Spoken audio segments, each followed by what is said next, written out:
à tous. Donc, j'ai 180 secondes pour vous parler de l'identification des biomarqueurs associés aux variants phénotypiques vasculaires du syndrome des antiphospholipides. Facile. Alors, j'ai employé quelques mots sur lesquels je vais devoir m'expliquer, je pense. Donc, d'abord, le syndrome des antiphospholipides, c'est quoi? Donc, de façon plus simple, on peut l'appeler SAPL. Et donc, le SAPL, c'est une maladie qui, cliniquement, bouche tous les vaisseaux. Voilà, dit simplement. Comme vous voyez sur les photos, ça peut boucher les tout petits vaisseaux qui vont vasculariser la peau. Ça fait ce que vous voyez en haut à droite du livédo. Ils peuvent boucher les petits vaisseaux très périphériques et faire des nécroses, donc des morts d'orteils, de doigts. Ça peut aussi boucher les veines, quelle que soit la localisation de la veine. Vous voyez là, ça a bouché une des veines qui va aller vasculariser les poumons, donc c'est une embolie pulmonaire. Ça peut aussi boucher les artères, pareil, n'importe quelle artère du corps, et par exemple faire une attaque cérébrale.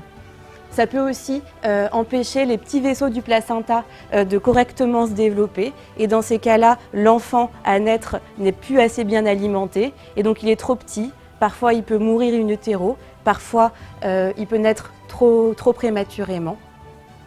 Et donc, toutes ces manifestations cliniques, elles sont associées à une positivité de marqueurs qu'on appelle des auto-anticorps antiphospholipides. Donc vous voyez, cette maladie, c'est plein de manifestations différentes, très variées, avec simplement comme substrat biologique des marqueurs qui ne nous permettent pas de bien comprendre pourquoi. Eh bien, il y a des gens qui vont faire 5 attaques cérébrales, d'autres gens qui vont faire des problèmes que pendant leur grossesse. Et donc, l'objectif de notre travail, c'est d'essayer de comprendre pourquoi il y a des malades qui font tel ou tel type d'atteinte. Et dans l'idée, c'est de pouvoir traiter de façon un petit peu plus spécifique les patients. Parce que là, actuellement, on ne fait qu'une seule chose, c'est les vaisseaux se bougent, on met des traitements pour éviter qu'ils se bougent trop, c'est des anticoagulants. Donc, on est parti du patient. Donc la première étape du travail, c'est d'aller regarder chez tous nos patients, vraiment d'identifier ces sous-groupes avec des caractéristiques cliniques homogènes. Donc on a identifié des clusters cliniques, il y en a 4, des veineux, des artériels, des microcirculatoires, des placentaires.